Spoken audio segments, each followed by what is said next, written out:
Hello বন্ধুরা। আচ্ছা, একবার গভীরভাবে ভাবুন তো, আপনার ড্রয়িং রুমে যে মেয়েটি নতজানু হয়ে ফ্লোর পরিষ্কার করছে, যাকে আপনি তুচ্ছ তাচ্ছিল্য করছেন, লাথি মারছেন, ভাবছেন সে নিতান্তই এক অসহায় বোবা আর কালাপ্রাণী, কেমন লাগবে আপনার যদি আপনি জানতে পারেন যে সে আসলে আপনার প্রতিটি নিঃশ্বাসের হিসাব রাখছে? কেমন লাগবে যদি জানতে পারেন ওই ঝাড়ুটার জায়গায় তার হাতে যে কোনো মুহূর্তে উঠে আসতে পারে এক লোডেড পিস্তল? আজকের গল্পটা এমন এক প্রতিশোধের, যা শুনলে আপনার গায়ের লোম দাঁড়িয়ে যাবে। সমাজের চোখে এক বড়লোক সমাজসেবক, কিন্তু ঘরের চার দেওয়ালের ভেতর সে এক পিশাচ। আর সেই পিশাচের বাড়িতে কাজ করে এক বোবা মেয়ে কাজল। সবাই জানে কাজল অবলা, কাজল দুর্বল, কিন্তু কাজলের এই নীরবতার আড়ালে লুকিয়ে আছে এক ভয়ঙ্কর ঝড়। চলুন দেখি, যখন বোবা মেয়েটি মুখ খোলে, তখন বড় বড় অপরাধীদের সাম্রাজ্য কিভাবে তাসের ঘরের মতো ভেঙে পড়ে।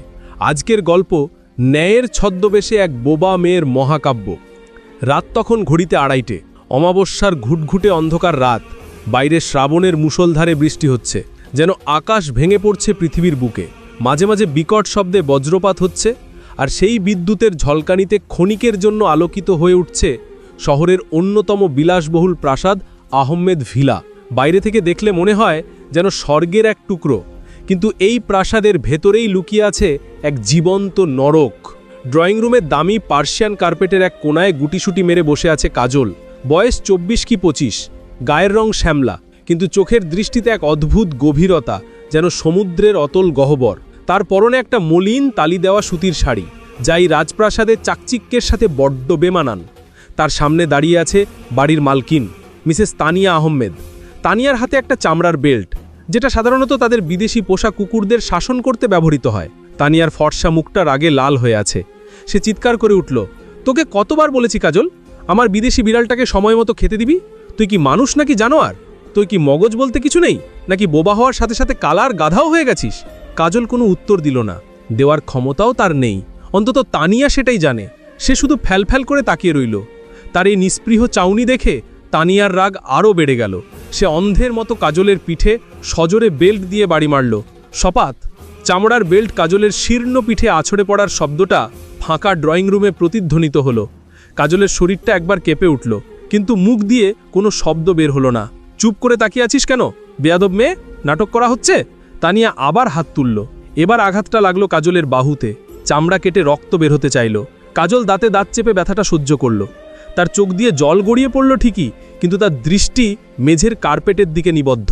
মনে হলো সে ব্যথা পাচ্ছে না, বরং নিজেকে কোনো এক অজানা কারণে নিয়ন্ত্রণ করছে। তার মুষ্টিবদ্ধ হাতটা মেঝের কার্পেট খামচে ধরেছে। সে মনে মনে বলছে, আর মাত্র কয়েকটা ঘন্টা, সহ্য কর কাজল, সহ্য কর। ঠিক সেই সময় দোতলার পেঁচানো সিঁড়ি দিয়ে রাজকীয় ভঙ্গিতে নেমে এলেন বাড়ির কর্তা মিস্টার রফিক আহমেদ। পরনে দামি সিল্কের নাইট গাউন, হাতে হুইস্কির গ্লাস। সমাজের চোখে তিনি এক বিশিষ্ট ব্যবসায়ী, দানবীর এবং শিশুদের অধিকার রক্ষাকারী এনজিওর মালিক। টিভিতে তাকে দেখলে মনে হয় দেবতুল্য মানুষ, কিন্তু তার আসল রূপ চেনে কেবল এই বাড়ির চার দেওয়াল। রফিক এসে সোফায় গা এলিয়ে দিলেন এবং বিরক্ত হয়ে তানিয়াকে বললেন, আহ তানিয়া, থামো তো। এত রাতে চিৎকার চেঁচামেচি ভালো লাগে না। ও কানেও শোনে না, কথাও বলতে পারে না। ওকে মেরে কি লাভ? নিজের এনার্জি লস। তার চেয়ে বরং ওকে দিয়ে আমার পাটা একটু টিপিয়ে দাও। সারাদিন অনেক ধকল গেছে, নতুন চালানের টেনশনে মাথাটা ধরে আছে। তানিয়া বেল্টটা সোফার উপর চুঁড়ে ফেলে বলল, এই রাস্তার ভিখারিগুলোকে দয়া করে আশ্রয় দেওয়াই ভুল হয়েছে। কালই একে ঘাড় ধাক্কা দিয়ে বের করব। আমার চোখের বালি হয়ে আছে ও, দেখলেই গা জ্বলে যায়। রফিক হাসলেন, এক কুটিল পৈশাসিক হাসি, যা দেখলে শয়তানও লজ্জা পাবে। তিনি হুইস্কির গ্লাসে চুমুক দিয়ে বললেন, না ডার্লিং, এত আবেগ দিয়ে ব্যবসা চলে না। একে বের করা যাবে না, কারণ বাইরের কোনো কাজের লোক রাখলে তারা আমাদের সিক্রেট জেনে ফেলতে পারে, পুলিশে খবর দিতে পারে। কিন্তু এ তো বোবা কালা। এ আমাদের সামনে কাউকে হত্যা হতে দেখলেও পুলিশকে বলতে পারবে না। একে রাখাটাই সবচেয়ে নিরাপদ। ও আমাদের বাড়ির কাজের মেয়ে নয়, ও হলো আমাদের পারফেক্ট হিউম্যান সেফটি ভল্ট। কাজল ধীর পায়ে এগিয়ে গিয়ে রফিকের পায়ের কাছে বসল। সে তার কাজ শুরু করল। রফিকের পা টিপতে টিপতে তার মনে হচ্ছিল এই লোকটার পা নয়, গলাটা টিপে ধরাই উচিত ছিল। তার চোখের সামনে ভেসে উঠল সেই সব অতিম বাচ্চাদের মুখ, যাদের রফিক পাচার করেছে। কিন্তু না, মিশন এখনো শেষ হয়নি। তাকে অভিনয় চালিয়ে যেতে হবে। রফিক তখন পকেট থেকে তার এনক্রিপ্টেড ফোন বের করে কাউকে কল করলেন। লাউড স্পিকারে কথা বলছেন তিনি, কারণ তার বদ্ধমূল ধারণা কাজল এসবের কিছুই বুঝবে না। ফোনের ওপাশ থেকে এক ভারী গলার আওয়াজ ভেসে এলো, বস, মাল রেডি। 3টে ছোট বাচ্চাকে বর্ডারের কাছে সেক্টর 9-এর পুরনো গোডাউনে রাখা হয়েছে। বয়স 7 থেকে 10-এর মধ্যে, একদম ফ্রেশ, কাল ভোরেই পাচার করে দেব। কিন্তু পার্টির পেমেন্টটা? রফিক তৃপ্তির হাসি দিয়ে বললেন, চিন্তা করিস না সুলতান, পেমেন্ট ক্যাশে পাবি। আর শোন, একটা বোনাসও আছে। আমার বাড়ির এই বোবা কাজের মেয়েটাকেও তোদের ভ্যানে তুলে দেবো ভাবছি। দেখতে শুনতে খারাপ নয়, বিদেশে ভালো দানে বিক্রি হবে। ও এখানে থাকলে তানিয়া ওকে মেরেই ফেলবে, তার চেয়ে বেঁচে তুলে কিছু কাঁচা টাকাও আসবে। কাল ভোরে যখন ভ্যান আসবে, একেও বস্তায় ভরে নিয়ে যাস। রফিকের পায়ের নিচে বসে থাকা কাজলের হাতটা মুহূর্তের জন্য কেঁপে উঠল। একটা বরফ শীতল স্রোত তার শিরদানা দিয়ে বয়ে গেল, নিজের বিক্রির কথা শুনে নয়, বরং ওই 3টে নিষ্পাপ বাচ্চার কথা ভেবে। কিন্তু সে থামল না, সে মাথা নিচু করে রইল। কেউ দেখতে পেল না যে কাজলের চোখের জল শুকিয়ে গিয়ে সেখানে এক আগ্নেয়গিরির লাভা ফুটতে শুরু করেছে। সে সব শুনেছে, প্রতিটি শব্দ, প্রতিটি লোকেশন তার মস্তিষ্কে গেঁথে গেছে। পরদিন সকাল, আহমেদ ভিলায় এক বিশাল পার্টির আয়োজন করা হয়েছে। রফিক আহমেদের এনজিওর বাৎসরিক অনুষ্ঠান। শহরের গণ্যমান্য ব্যক্তিরা, পুলিশ কমিশনার, এমনকি মন্ত্রীরাও আসবেন। বাইরে চাকচিক্য, ভেতরে জঘন্য ষড়যন্ত্র। পুরো বাড়ি ফুল দিয়ে সাজানো হয়েছে, কিন্তু বাতাসের ভারী গন্ধে যেন রক্তের স্বাদ। কাজল রান্নাঘরে ব্যস্ত, তার হাতে থালা বাসন ধোয়ার কাজ। থালা মাজতে মাজতে সে আর চোখে দেখছে বাড়ির পরিস্থিতি। সে লক্ষ্য করছে আজ বাড়ির নিরাপত্তা ব্যবস্থা অনেক কড়া। রফিকের ব্যক্তিগত গুন্ডারা কালো স্যুট আর চশমা পরে বাউন্সার সেজে দাঁড়িয়ে আছে। তাদের কোটের নিচে যে লুডেড আগ্নেয়াস্ত্র আছে, তা কাজলের অভিজ্ঞ চোখ এড়াতে পারল না। দুপুর গড়িয়ে বিকেল হলো। কাজল আবর্জনা ফেলার নাম করে পেছনের বাগানে গেল। বাগানের শেষে একটা পুরনো আম গাছ, সেখানে সাধারণত কেউ যায় না। কাজল অত্যন্ত সতর্কতার সাথে চারপাশটা দেখে নিল, নিশ্চিত হলো কেউ তাকে ফলো করছে না। তারপর গাছের কোটরে হাত ঢুকিয়ে বের করে আনলো একটা ছোট্ট নোকিয়া বাটন ফোন। দেখতে সাধারণ, কিন্তু এটা স্যাটেলাইট এনক্রিপ্টেড কমিউনিকেশন ডিভাইস। কাজলের আঙুলগুলো ঝড়ের গতিতে কিপ্যাডে জ্বলল। সে মেসেজ টাইপ করল, code red, target active tonight, 3 kids trapped at border warehouse, location sector 9, raid immediately, arrest Sultan, I will handle the main head here, do not enter the villa until my signal. মেসেজটা পাঠিয়েই সে ফোনটা আবার লুকিয়ে রাখল। এক দীর্ঘশ্বাস ফেলল সে। আজ রাতটাই শেষ রাত, হয় সে জিতবে নয়তো মরবে, কিন্তু মরার আগে সেই শয়তানের সাম্রাজ্য ধ্বংস করে যাবে। কাজল মুখে আবার সেই বোবা ভীতু মেয়েটির মাস্ক পরে ভেতরে চলে এলো। সন্ধ্যায় পার্টি শুরু হলো। ড্রয়িং রুমে আলোর ঝলকানি। রফিক আহমেদ মাইক হাতে ভাষণ দিচ্ছেন, আমরা চাই সমাজের অবহেলিত শিশুদের পাশে দাঁড়াতে, তাদের ভবিষ্যৎ উজ্জ্বল করতে। দর্শকরা হাততালি দিচ্ছে। আর ঠিক সেই সময় রান্নাঘরে তানিয়া কাজলের চুল ধরে ঝাঁকিয়ে দিল, এই অলক্ষী, ট্রেতে করে ড্রিঙ্কসগুলো বাইরে নিয়ে যা, আর সাবধান, একটা গ্লাসও যদি ভাঙে তোর চামড়া আমি গুটিয়ে নেব। গেস্টদের সামনে মুখ নিচু করে থাকবি। কাজল ট্রে নিয়ে অতিথিদের ভিড়ে মিশে গেল। সে লক্ষ্য করল রফিক বারবার তার ঘড়ি দেখছে এবং কোনায় গিয়ে সুলতানের সাথে ফিস করে কথা বলছে। কাজল ট্রে নিয়ে ঘোরার ছলে রফিকের একদম কাছে চলে গেল। রফিক নিচু গলায় বলছিল, আজ পুলিশ আর মন্ত্রীর প্রোটোকলে ব্যস্ত থাকবে, আমি কমিশনারকে ম্যানেজ করেছি। তুই রাত 12টায় মালগুলো লোড করবি, আর হ্যাঁ, কাজের মেয়েটাকে অজ্ঞান করে ভ্যানে তুলবি, যাতে চেঁচামেচি না করে। কাজল সব শুনল। তার মনে হলো এখনই হাতের কাঁচের গ্লাসটা দিয়ে রফিকের গলার নলিটা কেটে দেয়। কিন্তু সে নিজেকে সামলালো। সে একজন পেশাদার, আবেগ তাকে নিয়ন্ত্রণ করতে পারে না, তাকে প্রমাণের অপেক্ষা করতে হবে। রাত 11টা বেজে গেছে, পার্টি শেষ, অতিথিরা চলে গেছেন। রফিকের ঘনিষ্ঠ কয়েকজন পার্টনার এবং তার বডিগার্ডরা রয়ে গেছে। তারা মদ্যপান করে উল্লাস করছে। আজকের ডিলটা ফাইনাল হলে রফিকের 100 কোটি টাকা লাভ হবে। তানিয়া পানি খাওয়ার জন্য রান্নাঘরে ঢুকল। রান্নাঘরটা একটু নির্জন। সে দেখল কাজল রান্নাঘরের কোনায় দাঁড়িয়ে আছে এবং তার হাতে একটা ছোট কালো রঙের ডিভাইস। কাজল ওটা দিয়ে হেডকোয়ার্টারের কনফার্মেশন চেক করছিল। তানিয়া চমকে উঠল। সে দ্রুত পায়ে কাজলের দিকে এগিয়ে এলো।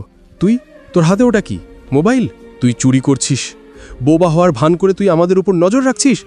তানিয়া চিৎকার করে উঠল, আজ আমি তোর হাত ভেঙে দেব, রফিককে ডাকছি আমি। তানিয়া যেই কাজলের হাত ধরতে গেল, ঠিক তখনই ঘটল এক অবিশ্বাস্য ঘটনা।